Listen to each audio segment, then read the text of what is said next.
নমস্কার, দেখছেন কলকাতা টিভি। আমি সুচন্দ্রিমা। শুরু করছি বাংলা বলছে। এ রাজ্যে ভোট প্রচারে আসছেন দিল্লির নেতারা। বিজেপি দাবি তো করছে, ডেডলাইনও দিচ্ছে, কিন্তু তারই মাঝে অর্থাৎ পঞ্চম দফার ভোটের আগে সন্দেশখালী ইস্যু নিয়ে বিজেপি এখনো নিজেদের হার স্বীকার তো করছে না, বরং এ রাজ্যে এসে বেসরকারি সংবাদ সংস্থাকে দেওয়া এক সাক্ষাৎকারে দেশের স্বরাষ্ট্রমন্ত্রী দাবি করেছেন সন্দেশখালীতে যে অবর্ণনীয় অত্যাচার করেছে তৃণমূল কংগ্রেস তাকে একেবারে ক্লাসিক্যাল উদাহরণ হিসেবে বলা যায়। আমি আজকে বাংলা বলছেন অনুষ্ঠানের শুরুতেই তার সেই বক্তব্য আপনাদেরকে শোনাতে চাই। हम ये इंटरव्यू बंगाल में कर रहे हैं, यहीं पे संदेशखाली का इंसिडेंट हुआ था और यहाँ पे मुख्यमंत्री जो हैं वो महिलाएं हैं, उन्होंने कहा कि जो संदेशखाली का इंसिडेंट था वो बीजेपी का षड्यंत्र था, उनसे रचा गया ये खेल था। देखिए, मैं कई बार बता चुका हूं, ममता बनर्जी जी ने अपनी कार्यशैली डेवलप की है। पहले अत्याचार कराइए, जब अत्याचार करिए और होने दीजिए, और अत्याचार से जब लोग परेशान हो जाते हैं उसको उजागर करते हैं, सार्वजनिक करते हैं, तो वो छिपाने के लिए फिर से अत्याचार करिए। संदेशखाली इसका क्लासिक एग्जाम्पल है। এখানে থেমে থাকেনি, প্রচার পর্বে একে অপরকে তীক্ষ্ণ ভাষা, আবার সেই ভাষার প্রয়োগের উদাহরণ উঠে এসেছে। অমিত শাহের মুখে তৃণমূল নেত্রীকে হীরক রানী বলতে শোনা যাচ্ছে, আবার তার পাল্টাও দিয়েছেন মমতা বন্দ্যোপাধ্যায়। তাদের এই পাল্টা বক্তব্যের একবার প্রতিবেদনটা দেখুন।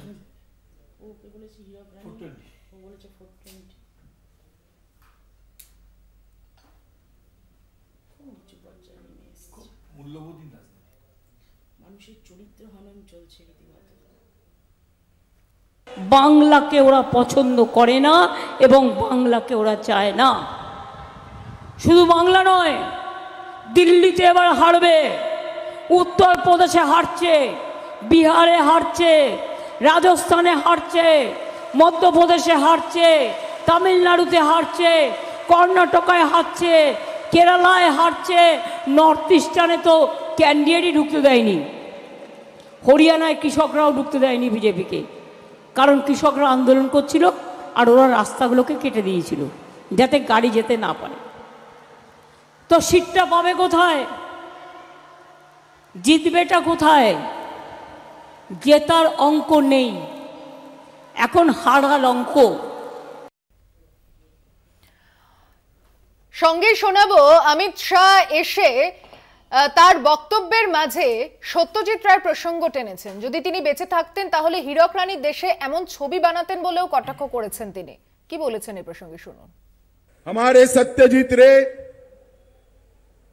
बहुत बड़े कलाकार थे, फिल्म कलाकार थे। उन्होंने एक मूवी बनाया हीरक राजार देसे, बड़ा प्रसिद्ध मूवी था। मगर जब ममता जी का शासन आया तब सत्यजीत दा नहीं थे, वरना वो हीरक राजा देसे इसकी जगह हीरक रानी नाम का मूवी बनाते। भाइयों बहनों, ये ममता बनर्जी हीरक रानी। আজকের আলোচনায় যারা প্যানেলিস্ট রয়েছেন তাদের সঙ্গে আলাপ করি। আমি আলোচনা শুরু করছি। তৃণমূল কংগ্রেসের বক্তা রয়েছেন বর্ণ বর্মন, স্বাগত জানাচ্ছি আপনাকে। বিজেপির বক্তা রয়েছেন প্রীতম দত্ত, স্বাগত জানাচ্ছি আপনাকে। কংগ্রেসের বক্তা রয়েছেন সুস্মিতা বিশ্বাস, স্বাগত জানাচ্ছি আপনাকে। বামেদের বক্তা রয়েছেন সিপিআই এর গৌতম রায়, স্বাগত জানাচ্ছি আপনাকে। আমি শুরুতেই প্রীতম আপনার কাছে আসছি। ক্লাসিক্যাল উদাহরণ টানার জন্য সন্দেশখালী দেশের মধ্যে বসিরহাট লোকসভা কেন্দ্রের একটা ব্লক, বিজেপি যা নিজেদেরকে 303 থেকে 370 এককভাবে দাবি করছে, এনডিএ মিলিয়ে 400-র ওপরে ভাবছে, তাদেরকে শুধুমাত্র সন্দেশখালীর এই দায়টা রাজ্যে এসে পঞ্চম দফার ভোটের আগে কেন বারবার ফেলতে হচ্ছে? কোথাও কি এটা মনে হয়ে গেছে যে এই তাসটা ভুল খেলে ফেলেছেন শুভেন্দু অধিকারী? না, সেগুলো আপনাদের মনে হতে পারে, কিন্তু কথাটা হচ্ছে ওখানে আমি পুরো ইন্টারভিউটা দেখেছি। এএনআইয়ের একজন যিনি ইন্টারভিউয়ার উনি কোয়েশ্চেন করছেন, তার বিপরীতে উনি জবাব দিচ্ছেন। সত্যি তো আজকে দেখুন সন্দেশখালীতে শুধু আজকের আন্দোলনের কথা আপনি বলছেন, এর আগে এই শাহজাহানের বিরুদ্ধে 42টা কেস ছিল, খুন, ধর্ষণ, জমি নিয়ে নেওয়া, সব কোনো কিছু করেনি। আমাদের 3 কার্যকর্তাকে 2019-এর ভোটের পর পয়েন্ট ব্ল্যাঙ্ক রেঞ্জে গুলি করে দিয়েছিল, এফআইআর নেম, তাও কিছু করেনি পশ্চিমবঙ্গ পুলিশ। আজকে যখন আন্দোলন গড়ে উঠেছে, আজকে যখন পশ্চিমবঙ্গের মহিলারা এই 100 দিনের এই আপনার 1000 টাকা 500 টাকা বিক্রি না হয়ে গিয়ে নিজের সম্মান না বিক্রি করে শুধু নিজের সম্মান ধরে রাখার জন্য আন্দোলন করলেন, তাদেরকে আজকে উনি অ্যাসেম্বলিতে দাঁড়িয়ে এই শাহজাহানকে বারবার সাপোর্ট করেছেন। তারপর তাদের এফআইআর ভিত্তিতে আজকে কলকাতা পুলিশ অ্যারেস্ট করেছেন। কলকাতা পুলিশ যে হলফনামা দিয়েছেন হাইকোর্টে, সেখানে পর্যন্ত নানা রকম এইসব কেসের বিবরণ আছে। আর এখন উনি ভোটের মঞ্চে শুধু ভোটটা ঘোরানোর জন্য, মানুষকে মিথ্যে কথা বলার জন্য উনি বারবার এটাকে মিথ্যে কথা বলে যাচ্ছেন। সেই জন্যই আজকে বলার যে মা মাটি মানুষের কথা বলেন, যিনি একজন মহিলা মুখ্যমন্ত্রী, তিনি আজকে প্রথম দিন থেকে শুরু করেছিলেন যে হ্যাঁ, তারা বলেনি, পুরো বলেনি, সবটা বলবো। আজকে প্রথম যখন উনি রাজত্ব শুরু করেন 2011 পর, প্রথমেই পার্কস্ট্রিটের রেপের ঘটনাটাকে বলে দিল সাজানো নাটক। তো এই যে একটার পর একটা মহিলাদের পুরো বিদ্রুপ করা, উনি নিজে মহিলা হয়, এটা কি করে হয় সেটা আমরা কোনোদিন বলতে পারিনি। আজকে উনি কি বলেছেন অমিত শাহজি, যে হীরক রাজার দেশে হয়েছিল, আজকে সত্যজিৎ রায় সত্যি বেশি থাকতো, যে আজকে উনি হয়তো সিনেমাটার নাম হীরক রানীর দেশে দিত। তার কারণ হচ্ছে আজকে যখন 2011-তে উনি ক্ষমতায় আসেন মাননীয় মুখ্যমন্ত্রী, তখন কেউ বিশ্বাস করেনি যে সোনার পাত দিয়ে বাঁধিয়ে দেবে, কিন্তু অ্যাটলিস্ট এইটুকু বিশ্বাস ছিল যে ডেমোক্রেসিটা রেস্টোর হবে। তো সেটা হয়নি, মহিলাদের আজকে চারিদিকে বলাৎকার করা হচ্ছে। বিজেপির এত যে তাদের যে সংবেদনশীলতা, সেটা নিয়ে আপনার কি প্রতিক্রিয়া? সুচন্দ্র, আমার সর্বপ্রথম কথা হচ্ছে রাজনীতির মানটা এত নেমে গেছে না, এই নিয়ে আলোচনা করতেও নিজেদের ভীষণ খারাপ লাগছে।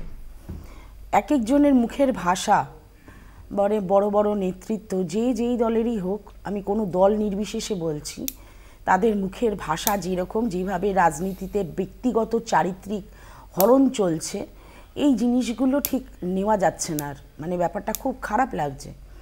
আমি প্রথমত বলি যে মুখ্যমন্ত্রী হাজার দোষ থাকতে পারে, উনি সংগঠিত অপরাধকে সমর্থন করতে পারে, উনি কারো ব্যক্তিগত চরিত্র হনন করতে পারে, কিন্তু তিনি আফটারঅল একজন মহিলা, তিনি আমাদের হেড অফ দ্য স্টেট বলা যায়, আমাদের স্টেটের হেড তিনি। তা সুতরাং সেই জায়গায় দাঁড়িয়ে তাকে একটা হীরক রানী বলা, সম্বোধন করা ঠিক ভালো লাগলো না একজন স্বরাষ্ট্রমন্ত্রীর মুখে। কারণ যার ব্যক্তিগতভাবে অনেক কিছুই অনেকে বলতে পারে। হ্যাঁ, হীরক রাজার দেশে আমরাও বলছি যে হীরক রাজার দেশে যেই অরাজকতা ছিল, যেই দুর্নীতি ছিল, যেই জিনিসগুলো, যেই সন্ত্রাস যেগুলো ছিল, আজকের দিনে দাঁড়িয়ে বাংলার শাসন ব্যবস্থা সেই জায়গায় এসে দাঁড়িয়েছে, ঠিক আছে। এবং ঠিক অপর দিক থেকে বিচার করতে গেলে মুখ্যমন্ত্রী যেমনভাবে বলছেন প্রধানমন্ত্রীকে 420 গ্যারান্টি, 420 গ্যারান্টি বলে 420 বলছেন স্বরাষ্ট্রমন্ত্রীকে, প্রধানমন্ত্রীকে, এইটাও ভালো লাগছে না। কারণ কি, যার মানে একটা ব্যক্তিগত পদের একটা অবমাননা তো আছেই, সাংবিধানিক পদ, তার নিজস্ব ব্যক্তিগত পরিসরের একটা যে পরিসর রয়েছে, সেই জায়গাটা থেকেও কোথায় জানি মানুষ বেরিয়ে যাচ্ছে, সেই জায়গাটা থেকে বেরিয়ে গিয়ে কাউকে আক্রমণ করছে। আমার এটাই বক্তব্য। এই যে আজকে প্রধানমন্ত্রী, আফটারঅল তিনি প্রধানমন্ত্রী, তিনি আমাদের সকলের প্রধানমন্ত্রী, তিনি আমাদের রাজ্যের তিনি আমাদের দেশের প্রধানমন্ত্রী, তিনি আমাদের রাজ্যের মুখ্যমন্ত্রী, প্রত্যেকেই আমাদের প্রত্যেকটা মানুষকে রিপ্রেজেন্ট করছে। রাজ্যের মুখ্যমন্ত্রী যেমন রাজ্যবাসীকে রিপ্রেজেন্ট করছে, দেশের প্রধানমন্ত্রী বাইরের সমস্ত দেশগুলোতে আন্তর্জাতিক পরিসরে তিনি আমাদের প্রত্যেকটা ভারতবাসীকে রিপ্রেজেন্ট করছে। সেখানে একে অপরকে এই ভাষায় আক্রমণ, আমার মনে হয় না এটা শোভনীয়, এবং ভীষণ খারাপ লাগছে। ব্যক্তিগত চারিত্রিক হননে চলে গেছে, মানে এটা আর নেওয়া যাচ্ছে না, এটা সহ্য করা যাচ্ছে না। পরের দিন বক্তার কাছে যাওয়ার আগে একটা ছোট্ট বিরতি নিয়ে আসছি, এক্ষুনি আলোচনা করতে, সঙ্গে থাকবেন বাংলা বলছেতে। ফিরে এলাম বিরতির পর, দেখছেন বাংলা বলছে, আমি সুচন্দ্রিমা রয়েছি আপনার সঙ্গে। আমি গৌতম বাবু আপনার কাছে আসছি। ক্লাসিক্যাল উদাহরণ হিসাবে সন্দেশখালীর ঘটনাকে এখনো নিয়ে আসছে বিজেপি। অমিত শাহ খোদ তিনি বলছেন, কোথাও কি এটা একটা ফলস স্টেটমেন্ট, নাকি ভোট বৈতরণী পেরোনোর জন্য এখনো সন্দেশখালীতেই ভরসা রাখছেন তারা? সুচন্দ্রিমা, একটা কথা খুব বলা দরকার, সেটা হচ্ছে যে প্রসঙ্গ নিয়ে তুমি শুরু করেছিলে, সেটা হচ্ছে আমরা যারা দীর্ঘদিন রাজনীতির সঙ্গে যুক্ত রাজনৈতিক কর্মী, আমাদের এই সময়ে ইদানিংকালে একটা মূল্যবোধহীনতার রাজনীতি আমরা দেখছি।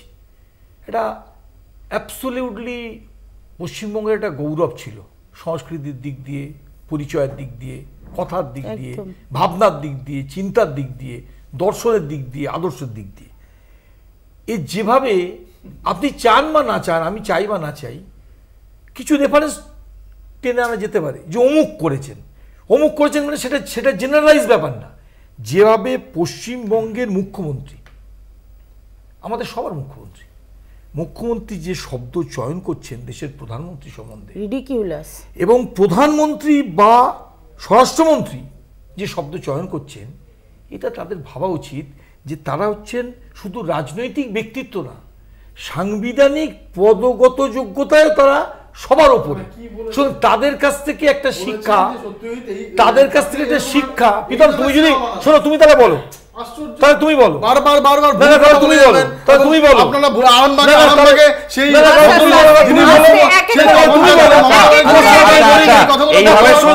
নিয়ে নেওয়া হয় তাহলে কিন্তু একটা অন্যায় করেছে বা তুমি আরেকটা অন্যায়কে ডিএনএস করছো। আসলে এরা চরিত্র,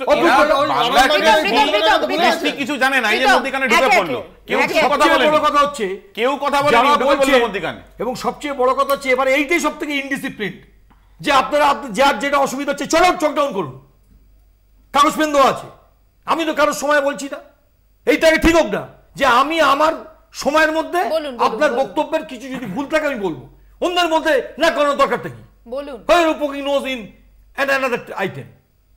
আমি যেটা বলতে চাইছি, খারাপ লাগছে আমার এটা, এই আমি যে পেশেন্স লুজ করলাম এর জন্য আপনারা আমায় ক্ষমা করবেন যারা দর্শক। আমি বলতে চাইছি যে এইটা আমাদের পক্ষে ভালো লাগছে না। আমরা এটাতে এই কালচারে মানে এই কালচারের সঙ্গে আমরা যুক্ত নেই, এই কালচারের উপর আমাদের কোনো আস্থা নেই, বিশ্বাস নেই। আমি একথা বলেছি, এটা আমি বলেছি যে অতীতে এরকম কিছু ঘটনা ঘটতে পারে, কিন্তু তার মানেই সেই ঘটনার সঙ্গে পশ্চিমবঙ্গের সাধারণ মানুষের জনজীবনের, সাংস্কৃতিক ভাবনার, চিন্তার, আদর্শের, দর্শনের, মূল্যবোধের একটা বিকৃত তথ্য দিলে হয় না।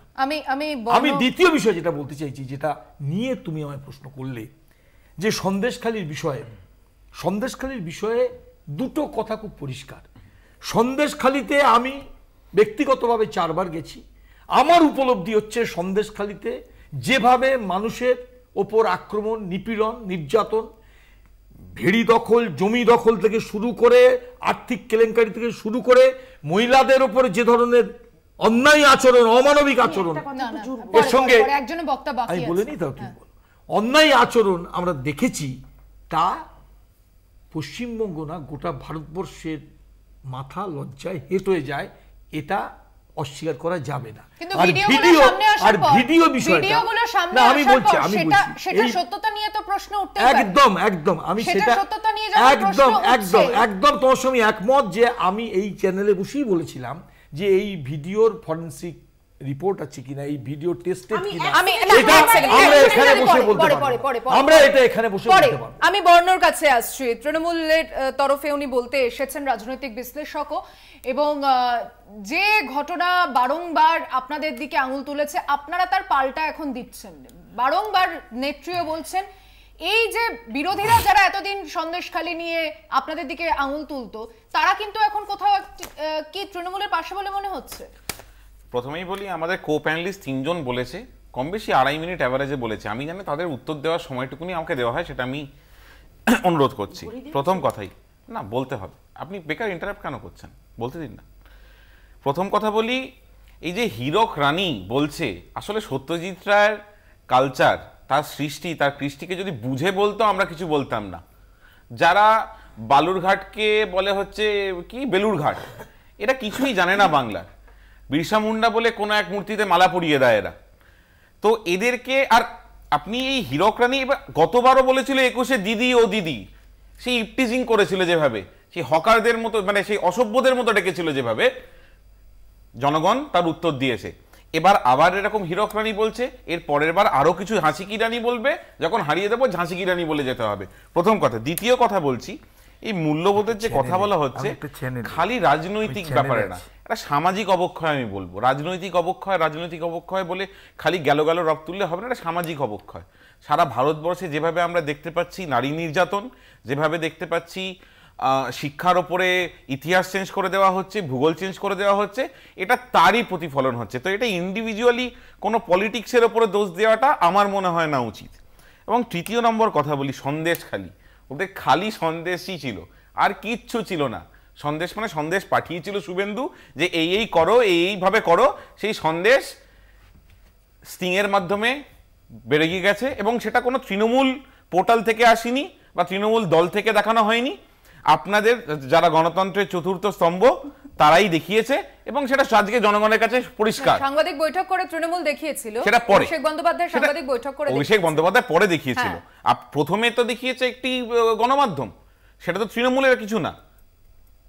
তো আজকে এদের কাছে টপিক কিছু নেই, দোরগোড়ায় আজকে চতুর্থ দফা নির্বাচন হয়ে গেছে, আর 3টে দফা বাকি, তারপরে আবার পুটলি পাটলা গুটি 21-এর মতো পগার পার হয়ে যাবে। আপনার হয়েছে না 2.5 মিনিট ধরেই বলবেন? না বলুন। বেশ, আমাকে একটা বিরতিতে যেতে হবে, বিরতির পর ফিরে এসে কথা বলছি, সঙ্গে থাকবে।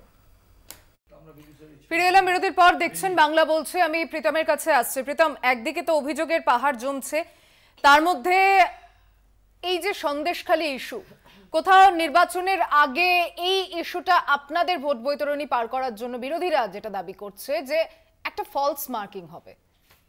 না, বিরোধীরা কি দাবি করলো না করলো সেটা দিয়ে কি ভারতীয় জনতা পার্টি কোনোদিনও আপনারা নার্ভাস নন সন্দেশখালীর এই ভিডিওগুলো সামনে আসার পর? প্রশ্ন করো না, তবে একসাথে উত্তর দেবো না। আমি তার মাঝেও প্রশ্ন করতেই পারি না, করো না। বলতে যাওয়ার সময় ইন্টারাপ্ট করছো কেন? একটু আগে তুমি নিয়ম করে বলতে যাওয়ার সঙ্গে ইন্টারাপ্ট করো না, তুমি বলছো। যাই হোক, তো আজকে কথা হচ্ছে যে আজকে বিরোধীরা কি ভাবলো, কোনোদিনও ভারতীয় জনতা পার্টি ভাবেনি। আজকে ওখানে বাংলার মায়েদের জন্য ভারতীয় জনতা পার্টি লড়াই করেছে, এবং সেই লড়াইয়ের জন্য ন্যায় জাস্টিস হয় তার জন্য ভারতীয় জনতা লড়াই করছে এবং করবে। তা দিয়ে ভোটে কি আসবে না যাবে তা দিয়ে আমাদের কিচ্ছু আসে যায় না। কিন্তু কথাটা হচ্ছে আজকে একটু ইন্টারাপ্ট করি, সেই মায়েরাই যে ভিডিওতে বলছে যে তাদেরকে এইভাবে বোঝানো হয়েছিল, তাহলে এখন তাদের কথাটা কি সত্যি বলে মনে হচ্ছে? সেই মারাই আবার আমরা দেখলাম, যেটা আমরা সাপোর্ট করি না, একজনকে পিটিয়ে একদম ছাল তুলে দিল যে ভুল ভিডিও করা হচ্ছে। তো সুতরাং যে এটা অলরেডি সিবিআই তদন্ত করছে, সব প্রকাশ্যে আসবে কোনটা ফেক ভিডিও। তার কারণে ভিডিওটা আমরা দেখেছি, দর্শকদের জন্য বলি, কোনো ভিডিও যদি হয় এবং সেটা স্টিং হয়, প্রথমত কেউ ক্লেম করে যে এটা স্টিং বাই আস, প্রথমত কেউ ক্লেম করেনি, একমাত্র তৃণমূল প্রথমত প্রেস কনফারেন্স করে দেখিয়েছে। তো সুতরাং আর জীবনে প্রথম একটা পেজ খোলা হয়েছে, যেটা ফার্স্ট ভিডিও ওটাই হয়েছে। যাই হোক, কিন্তু আরেকটা কথা, যদি আপনারা ওটা দেখবেন ওটা কন্টিনিউয়াস নয়, 1 থেকে 5 মিনিট পর আবার এটা প্রথমে ফিরে রিভার্স করছে। তার মানে এটা 100% এডিটেড ভিডিও, একটা বাচ্চা ছেলেও বোঝে। তো সুতরাং সেটা নিয়ে আমাদের কোনো বক্তব্য নেই। আমাদের যে ল এনফোর্সমেন্ট এজেন্সি আছে তারা সেটা ডিসাইড করবে, এবং কোর্ট নিজে এটা দেখছে, তারা ডিসাইড করবে। কিন্তু কথাটা হচ্ছে বাংলার মায়েদের জন্য আমরা লড়বো, তা দিয়ে আমাদের ভোটের সাথে কোনো সম্পর্ক নেই। আমরা শুধু একটাই কথা বলবো, যে মা মাটি মানুষের কথা বলে, মাদের এরা আজকে বলাৎকার করে, মাটিদের এরা চুরি করে নিয়েছে, আর মানুষদের সবচেয়ে বাজে অবস্থা, আজকে সবচেয়ে বাজে অবস্থা। এই জন্যই অমিত শাহ শুধু বলেছিল যে সত্যজিৎ রায় যদি থাকতেন তাহলে হীরক রানী বলে একটা সিনেমা করতেন, হীরক রাজার বদলে। উনি মমতা ব্যানার্জি কিছু বলেনি, উনি ওই সিনেমাটার নাম বলেছেন। আপনারা সেটা ভুল বলছেন। যাই হোক, এই হচ্ছে মানে বক্তব্য। হাতরাসের মহিলাদের মা বলে না মনে হয় ওনারা, লখিমপুরের মহিলাদের মা বোন বলে না। কি করছো তুমি যে এতক্ষণ জোয়াপস করছিলে? আমাকে বলছো যে বলতে দেয়নি, আপনাকে বললাম বলুন না, আপনাকে বলতে দেয়নি। বলেছে ভোটের আবহে যৌন কেলেঙ্কারির অভিযোগ তো রাজভবন থেকেও আসছে। কংগ্রেস একটা অভিযোগ রেভান্নাকে নিয়ে যে সামনে এনেছিল, বিজেপি তা নিয়ে নিশ্চুপ। এ রাজ্যে এসে যে দরদটা দেখা যাচ্ছে শুধু সন্দেশখালীর মা বোনেদের জন্য, রাজভবন থেকে যে অভিযোগ সামনে এলো সেটা নিয়ে আপনাদের কি প্রতিবাদ? প্রজ্জ্বল রেভান্নাকে নিয়ে আমরা প্রত্যেকটা সারা ভারতবর্ষের প্রত্যেকটা রাজ্যের প্রত্যেকটা এসডিও অফিসে জেলায় জেলায় আমরা ডেপুটেশন দিয়েছি, তার আজ পর্যন্ত কোনোদিন কোনো রকম কোনো সাড়া মিলল না। তার মানে কি জেলে সরি কেন তোমরা একজনের কথার মধ্যে বলো? তাহলে কি আমরা বলবো বিজেপিদের নিজেদের লোকেদের দোষ দেখতে পায় না? যেমন ভাবে ব্রিজভূষণের দোষ দেখতে পেয়েছিল না, আজও সে এমপি পদে বিরাজ করছে। এবং আমরা দেখেছিলাম যে নতুন সংসদ ভবন যখন সেন্ট্রাল ভিস্তা উদ্বোধন হলো সেখানে বিরাজমান রয়েছেন ব্রিজভূষণ, অথচ তখন মহিলার অ্যাথলেটিক্সরা সমস্ত রাস্তায় তারা নেমে আন্দোলন করছিলেন। তা সুতরাং যাই হোক, কিন্তু এই ক্ষেত্রে আমি একটা কথা বলবো, সন্দেশখালীর ঘটনায় আমাকে একটু টাইম দিও, আমি অ্যাজ আ মহিলা একটু মহিলা হিসেবে কথা বলতে চাই। যে সন্দেশখালীর ঘটনাটা যখন ঘটলো, যখন প্রথম ইডি গিয়ে রেড করলো ইয়ের বাড়িতে, শেখ শাহজাহানের বাড়িতে, শাহজাহানের ফোনে লোকজন জড়ো হলো, মহিলারা ঘিরে ইডির লোকজন ধরে পিটিয়ে হাত পা ভেঙে দিল, মাথা ভেঙে দিল, যা করলো। এবং পরবর্তী ক্ষেত্রে সেখানে মহিলারা তাদের উপরে যৌন নির্যাতন হয়েছে, তাদেরকে রাত বিরতে ডাকা হয়, এই সমস্ত অভিযোগ তুলেছে। জমিতে নোনা জল ঢুকিয়ে দিয়ে ভেড়ি তৈরি করা, ভেড়ি দখল করা, বিভিন্ন রকম অভিযোগ এনেছে। সে সময় কিন্তু কোনো বিরোধী দল কিন্তু সন্দেশখালীতে ঢুকতে পারেনি, সেখানে প্রশাসন কিন্তু ঢুকতে দেয়নি। তাহলে এই আন্দোলনটা বিজেপি দ্বারা সংগঠিত বলা যেতে পারে না, তার কারণ তখন কিন্তু কোনো রাজনৈতিক দল ঢোকেনি, কিংবা বিজেপি ছাড়াও বিরোধী কোনো দল, সিপিএম, কংগ্রেস, যাদের দিকে এখন মুখ্যমন্ত্রী আঙ্গুল তুলছে, কারোর দিকে আঙ্গুল তুলতে পারে না, কারণ তখন কোনো রাজনৈতিক দল ঢোকেনি। পরবর্তী ক্ষেত্রে যখন রাজনৈতিক দল ঢুকলো, পরবর্তী ক্ষেত্রে আমরা একটা জিনিস দেখতে পেলাম, সন্দেশখালীর এই মা বোনেদের মধ্যে দুটো বিভাজন হয়ে গেল, একটা হচ্ছে সরকার পক্ষের দিকে, একটা হচ্ছে সরকারের বিপক্ষের দিকে। এবার এই সরকারের বিপক্ষের দিকের লোকেদেরকে জল মেপে বিজেপি সেখান থেকে তুলে নিল, তাদের একজন ক্যান্ডিডেট করে দিল। এক সেকেন্ড আমাকে বলতে দাও। আজকে কথাটা হচ্ছে, আজকে এই ভিডিওগুলো যদি মা বোনদের সম্ভ্রম কি এত সস্তা যে 2000 টাকায় বিকিয়ে যাবে, এই ভিডিওগুলো যে প্রকাশ করা হচ্ছে এর সত্যতা যাচাই এখনো পর্যন্ত হয়নি। এই স্টিং অপারেশনটা সেই স্টিং অপারেশনের মতো না তো? শুভেন্দু অধিকারী যেটা বলেছিলেন নারদা স্টিং অপারেশন অভিষেক বন্দ্যোপাধ্যায় করিয়েছিলেন, আবার পরবর্তী ক্ষেত্রে সেটাকে এনডোর্স করে নিয়েছিলেন ববি হাকিম। সুতরাং স্টিং অপারেশন হয়েছে, এর সত্যতা যাচাইয়ের খুব প্রয়োজন। এবং তার সাথে আমি বলবো, মা বোনেরা পরবর্তী ক্ষেত্রে আমরা দেখলাম সেখানে ওই তৃণমূল নেতাদের ওখানে দাঁড়িয়ে উদম মারলো, উদম মার যাকে বলে। অনেকক্ষণ হয়ে যাচ্ছে, মারলো। 4 তারিখে জনগণের মার হবে, সব পগার পার হয়ে যাবে। ভালো কথা। সুকুমার মাহাতো, আমি আপনাকে বলি 2011 থেকে 2016 এবং 2016 থেকে 2021 কাদের এমএলএ সন্দেশখালীতে? তৃণমূলের এমএলএ নয়। এবং সেই বামপন্থীদের একটি কথা আছে, নিবিড় জনসংযোগ। নিবিড় জনসংযোগ মানে কি? লোকের দুয়ারে দুয়ারে গিয়ে, ঘরে গিয়ে, মাঠে ঘাটে গিয়ে। কোথায় এই ধর্ষণের অভিযোগ মাঠে ঘাটে? কোথায় ওরা একটা মিছিল করেছে, একটা সভা করেছে, একটা বামের লোকেরাই তো আপনাদের আপনি জানেন না, আপনি কথা বলছেন, এক্ষুনি কথা বলছিলেন না, এক্ষুনি শেখাচ্ছিলেন না, এক্ষুনি শেখাচ্ছিলেন না। নিজের টিভি চ্যানেল খুলুন, নিজের সঞ্চালক হওয়ার ইচ্ছা থাকলে নিজের টিভি চ্যানেল খুলুন, রাজনৈতিক মোড়কে আসবেন না।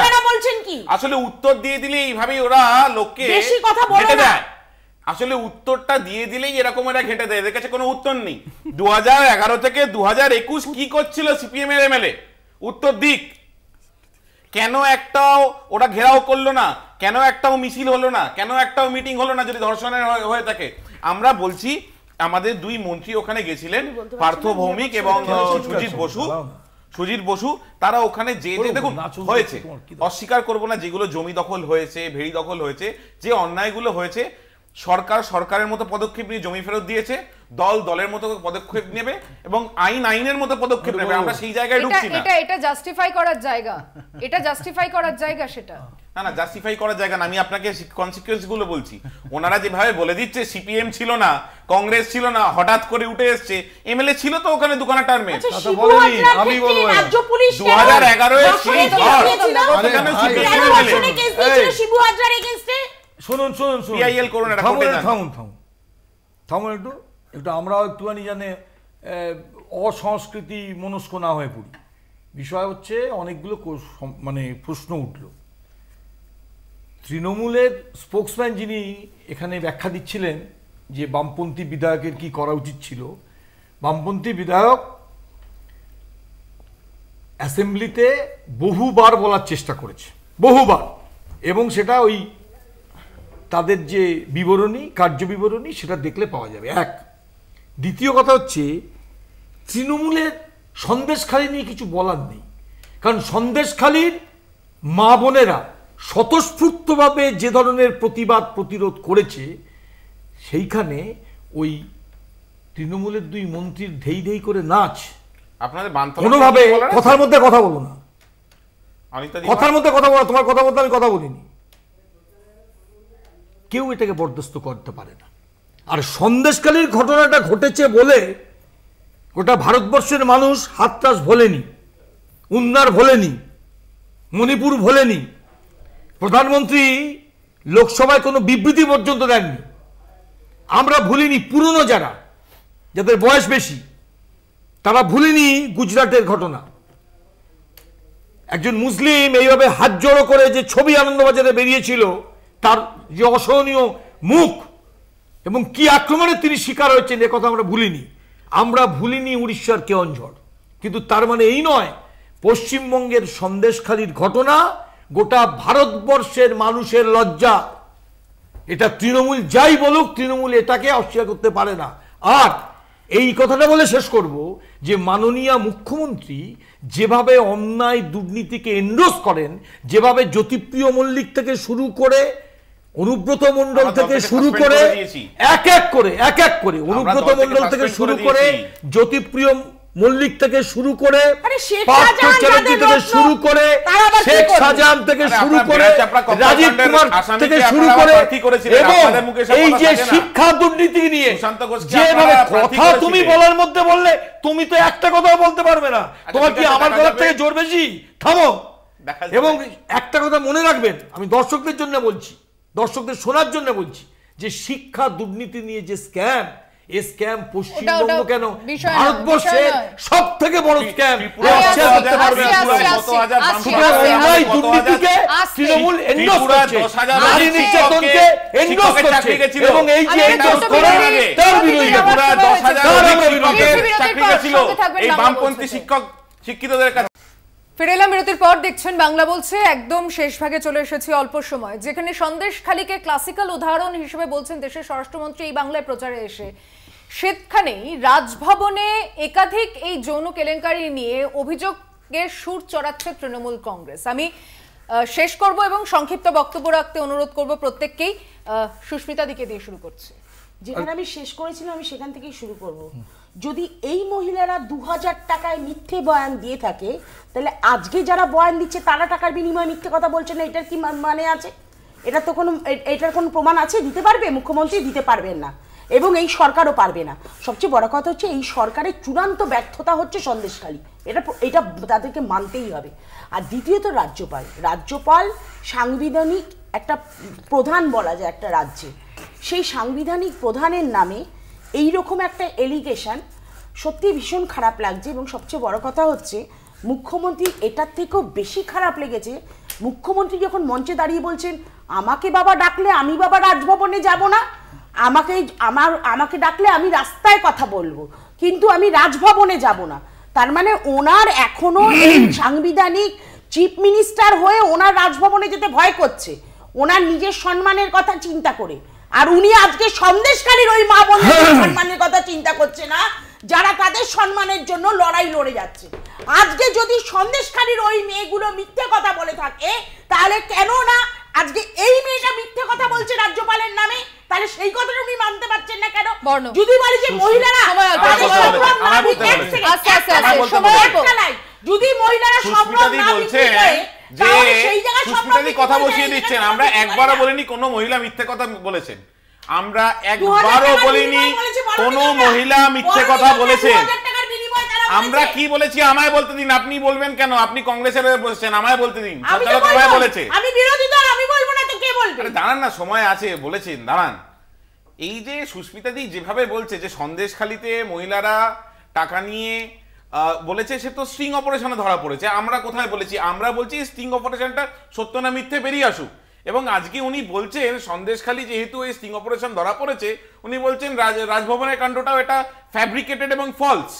আমি বলছি একজন মহিলার এক্ষুনি শুরু করেছিল যে অবক্ষয় দিয়ে, সামাজিক অবক্ষয় দিয়ে, একজন মহিলা হয়ে মহিলাদের পক্ষে যে কথা বলছেন এটা কি অবক্ষয়ের নমুনা আমি জানি না, খুব খারাপ লাগলো। এবং দ্বিতীয় কথা বলি না, বোঝাই গেল আপনার বক্তব্য সেটা, এবং বোঝাই গেল।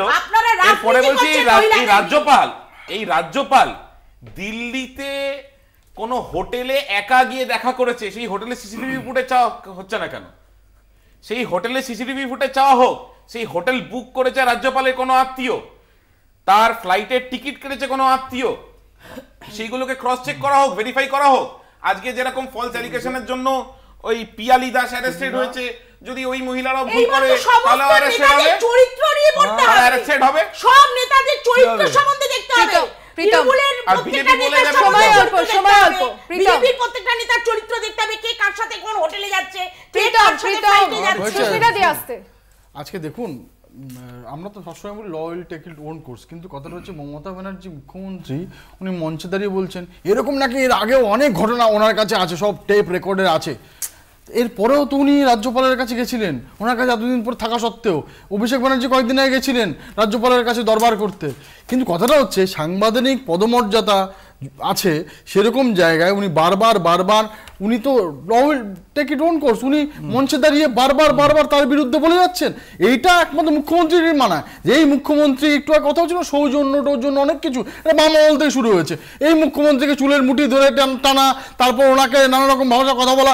সেম উনি আমাদের যে জেপি নাড্ডা, ওনাকে আব্বা ডাব্বা জাব্বা বলা, আব্বা ডাব্বা জাব্বা বলা, তারপর হদল কুতকুত বলা, এগুলো আমরা দেখেছি, আমরা শুনেছি। মুখ্যমন্ত্রী মঞ্চে দাঁড়িয়ে গালাগাল দিচ্ছে, যেটাকে আমরা খিস্তি বলি, সেই ভাষা প্রয়োগ করছেন কার বিরুদ্ধে? প্রধানমন্ত্রীর বিরুদ্ধে। এইটা হচ্ছে আজকে সামাজিক অবক্ষয়। আর উনি একজন মুখ্যমন্ত্রী, একজন মহিলা হয়ে এরকম ভাষা প্রয়োগ করতে পারেন, এটা বাংলার মানুষ দেখছে, এবং তার জবাব আমরা যা দেওয়ার দিয়ে দেওয়া হয়েছে, বাংলার মানুষ দিয়ে দিয়েছেন, এবং আমরা সেটা দেখতে পাবো 4 তারিখ। ঠিকই বলেছি। আমার বক্তব্য হচ্ছে 4টে কথা আমি বলি, বেশি কথা বলার নেই। সন্দেশখালী নিয়ে যে ভিডিও বেরিয়েছে তার উপযুক্ত ফরেন্সিক রিপোর্ট আসুক, ল তার নিজস্ব কোর্সেই চলবে, সেটা নিয়ে কোনো দ্বিমত কিছু নেই। দ্বিতীয় বিষয় হচ্ছে যে বাম আমলের সঙ্গে বিজেপি আমল আর তৃণমূল আমলের তুলনা করে লাভ নেই। মানুষ ইতিহাস রচনা করে, আমি বিশ্বাস করি মানুষের যে ভাবনা, মানুষের চিন্তা, মানুষের বোধকে আমি এটা বিশ্বাস করি যে ধর্মনিরপেক্ষ গণতান্ত্রিক মানুষ তারা ভাবছেন, তারা ইতিহাস রচনা করবেন। 4 তারিখেই তার ফল আমরা দেখতে পাবো গোটা দেশ জুড়ে, রাজ্য জুড়ে। তৃতীয় কথা এইটা বলে শেষ করতে চাইছি যে রাজ্যপালের রাজভবন, এটা মানে রুচিতে বাড়ছে। মুখ্যমন্ত্রী বলছেন রাজ্যপালের সম্বন্ধে, পশ্চিমবঙ্গে এর আগে এরকম ঘটনা কোনদিন ঘটেছে বলে আমি অন্তত আমার রাজনৈতিক যে সময়, সে সময়ের মধ্যে বা এর আগেও আমাদের ছোটবেলাতেও আমরা কোনো শুনিনি যে মুখ্যমন্ত্রী রাজ্যপাল সম্বন্ধে এরকম কথা বলছেন। আমার একটা খুব স্পেসিফিক বক্তব্য আছে যে এটা নিয়েও তদন্ত হচ্ছে, তদন্তে যা হবে, যে বিচার হবে, তদন্তে যা রায় হবে তার সঙ্গে স্বাভাবিকভাবে আমরা সহমত পোষণ করবো, আইনের পথে চলবে। কিন্তু মুখ্যমন্ত্রী 1 মাস আগে, 7 দিন আগে কি 15 দিন আগে যে তথ্য পেলেন যে রাজ্যপালের এই ক্যারেক্টারের শেষ ক্যারেক্টার, তাহলে সেই ব্যাপারে কোনো কথা তো আমি বলি সময় নেই, আর কেন আলোচনা করলেন না? কেন তিনি স্টেপ দিলেন? মুখ্যমন্ত্রী উচিত ছিল। আমরা আলোচনা শুরু করেছিলাম সন্দেশখালীর প্রসঙ্গ দিয়ে, অবশ্যই সেখানে রাজভবনের প্রসঙ্গ টানতে হলো। আলোচনায় আসার জন্য 4 জনকেই আমি ধন্যবাদ জানাচ্ছি। দেখছেন বাংলা বলছিল।